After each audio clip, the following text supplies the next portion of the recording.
नमस्कार बच्चों, आपका स्वागत है। मैं हूं पीसी वर्मा और आज हम देखेंगे ग्लोबलाइजेशन या वैश्वीकरण।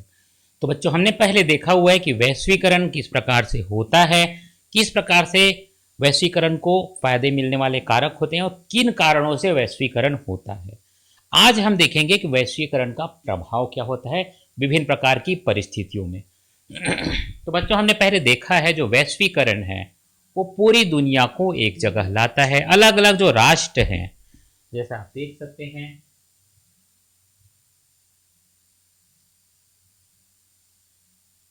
ये अलग अलग राष्ट्र हैं, इनके बीच में आपस में संबंध बनते हैं और इसका फायदा होता है मुख्य तौर पे उपभोक्ता को।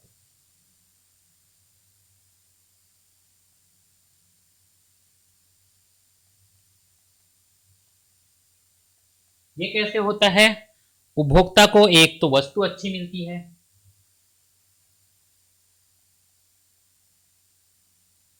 कीमत कम होती है और उसको अपने पैसे का उचित मूल्य मिल पाता है। ये तो निश्चित बात है। उसके पास ऑप्शन बढ़ जाते हैं कि वो कौन सी चीज लेना चाहे वो ले सकता है। मार्केट में बहुत सारे अलग अलग तरह के उसको ऑप्शंस मिलते हैं, अलग अलग चीज़ें मिलती है जिसमें से वो छांट कर ले सकता है।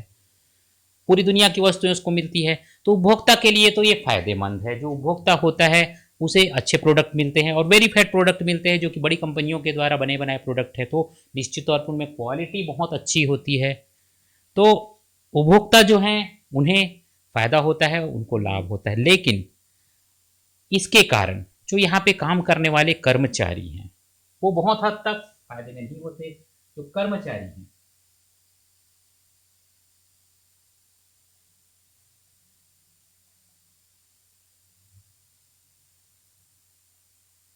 तो ग्लोबलाइजेशन होने से बहुत हद तक देखा जाता है कि जो मजदूर वर्ग है या श्रमिक वर्ग है उनके लिए बहुत सारी चुनौतियां खड़ी हो गई है।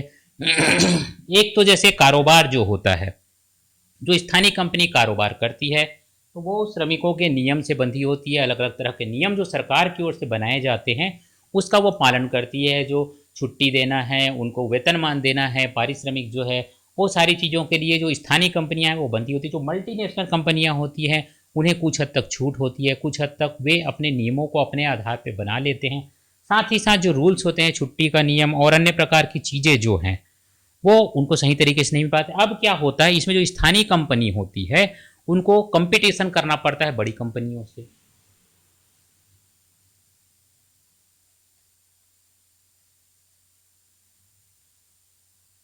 प्रतिस्पर्धा होती है।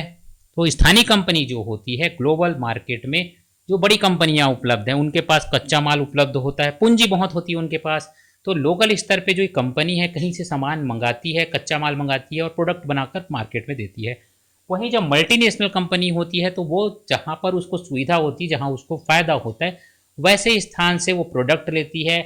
दूसरे देशों से भी वो प्रोडक्ट लेती है अपने हिसाब से जिससे उसको फ़ायदा हो। तो प्रतिस्पर्धा जो है उसमें बहुत हद तक जो स्थानीय कंपनियां होती है वो सही तरीके से प्रतिस्पर्धा नहीं कर पाती, क्योंकि उनके पास रिसोर्सेज सीमित होते हैं, साधन उनके सीमित होते हैं।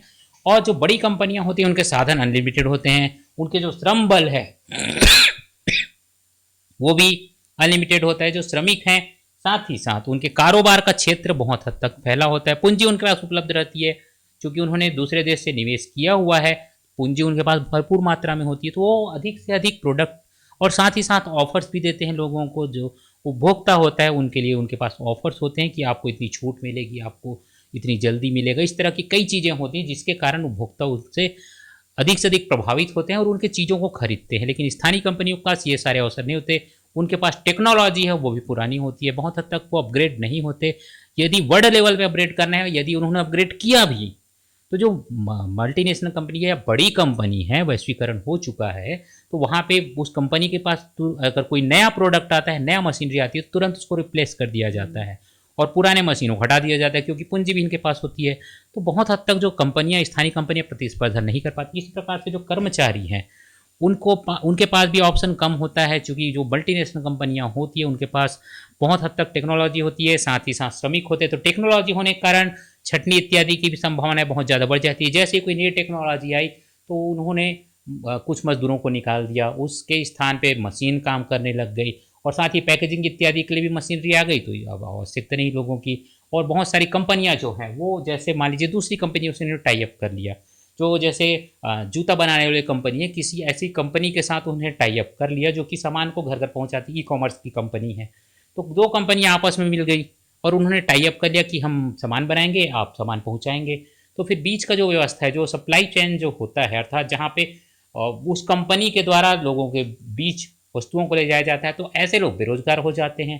फिर जो कंपनी है, ई कॉमर्स की जो कंपनी है, वो काम करती है और जो मजदूर है, जो यहाँ पे काम करने वाला है, वो बेरोजगार हो जाता है। इस तरह से बच्चों की जो लोगों हैं, मजदूर हैं, उनको इससे ज़्यादा परेशानी हो जाती है, प्रतिस्पर्धा बहुत ज़्यादा बढ़ जाती है। तो अब प्रतिस्पर्धा बढ़ गई तो सामने वाली जो कंपनी है, जो कि पुराने तरीके से, परंपरागत तरीके से काम कर रही थी, वो उसका अस्तित्व हट जाता है और फिर मजदूरों को दूसरा स्थान भी नहीं मिलता कि चलो यहाँ दिक्कत हो रहा है तो हम उस कंपनी में चले जाएं।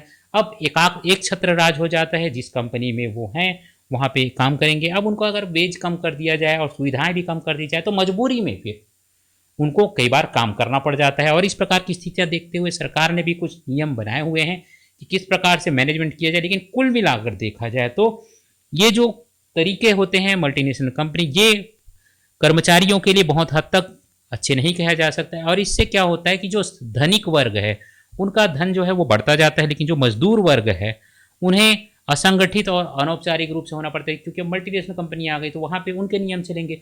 अगर कर्मचारी संगठन बनाना है तो भी उनके हिसाब से बनाना पड़ेगा।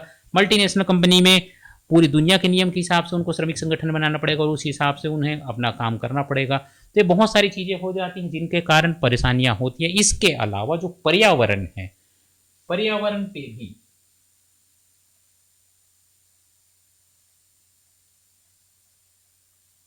पे भी बहुत प्रभाव पड़ता है इन चीज़ों का, चूंकि मल्टीनेशनल कंपनियां जो है वो बहुत सारी चीज़ें जो है अपने साथ लाती है, मशीनरी इत्यादि है।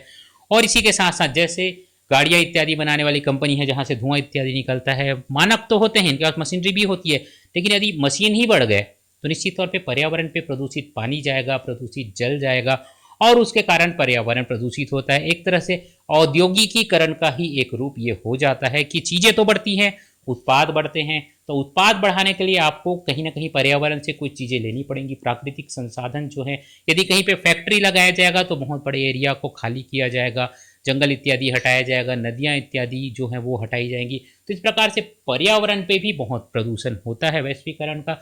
बहुत सारे नियम बनाए गए हैं कि इनके कारण भी चीज़ों को ठीक किया जाए। जल संकट इत्यादि भी इन्हीं कारणों से होता है। उपभोक्तावाद बढ़ता है, लेकिन उपभोक्तावाद है पर्यावरण के खिलाफ, अर्थात जो लोग हैं, वस्तुएं उन्हें बनी बनाई मिल जाती हैं, ब्रांडेड मिल जाती है, अच्छी मिल जाती है, लेकिन पर्यावरण जो है वो बहुत हद तक इससे प्रभावित हो जाता है। तो इसके लिए बहुत सारे नियम बनाए गए हैं कि किस प्रकार से कंपनियां काम करेंगी। और न्याय संगत वैश्वीकरण अर्थात पर्यावरण के साथ चलते हुए वैश्वीकरण करना लोगों के लिए हितकर है, लोगों के जीवन के लिए लाभदायक होता है, उसे समझते हुए बहुत सारे नियम बनाए गए हैं। साथ ही साथ सूचना प्रौद्योगिकी के काम को देखते हुए बहुत सारे चीज़ें जो हैं वो इस प्रकार से विकसित की जा रही है कि संगठित तौर पे विकास तो हो लेकिन विनाश ना हो, अर्थात पर्यावरण हमारा बचा रहे, लोगों को अधिक से अधिक लाभ मिले वैश्वीकरण का, चीज़ें अच्छे सस्ते मिले, लेकिन न तो लोगों का व्यापार जाए न तो लोगों का जीवन जाए। तो न्याय संगत बनाने के लिए वैश्वीकरण में बहुत सारी चीज़ें बनाई गई हैं। साथ ही साथ विभिन्न संगठन जो हैं, जन संगठन है, सरकारों की ओर से भी प्रयास किए जा रहे हैं। साथ ही साथ जनता का भी उत्तरदायित्व तो ये बनता है कि जो वैश्वीकरण है उसे समझते हुए पर्यावरण को भी बचाने का प्रयास किया जाए और अधिक से अधिक उपभोक्तावादी चीज़ें जो है, जो कि पर्यावरण पर नुकसान करती है, इस प्रकार की चीज़ों के उपयोग से बचना भी चाहिए। स्वयं विवेक से ये काम भी लोगों का होना चाहिए, कौन सी चीज़ें उन्हें खरीदना है, कौन सी चीज़ें नहीं खरीदना है। और इस चीज़ का हमेशा ध्यान रखना चाहिए कि पर्यावरण रहेगा तो ही मनुष्य का अस्तित्व रहेगा।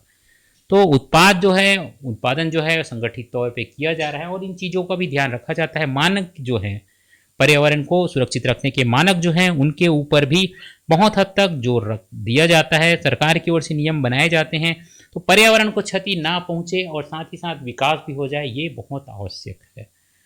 तो वैश्वीकरण में आज के लिए इतना ही बच्चों। आपसे अनुरोध है कि हमारे वीडियो को अवश्य लाइक करिए, साथ ही साथ हमारे चैनल को जरूर सब्सक्राइब करिए, जिसका लिंक इस वीडियो के नीचे दिया है, सब्सक्राइब लिखा हुआ है, जिसमें आप क्लिक करेंगे और हमारे साथ जुड़ जाएंगे और हम आपको इसी प्रकार आपसे जुड़ी हुई आपके काम की खबरें लेकर आएंगे। साथ ही साथ बच्चों आपसे अनुरोध है कि प्लेलिस्ट को जरूर देखिए, जिसमें बहुत सारे वीडियो हैं जो आपके निश्चित तौर पे काम के हैं, अलग अलग विषयों के हैं, अलग अलग सब्जेक्ट के हैं, तो उन्हें देखिए, निश्चित तौर पे ये आपके काम आएंगे।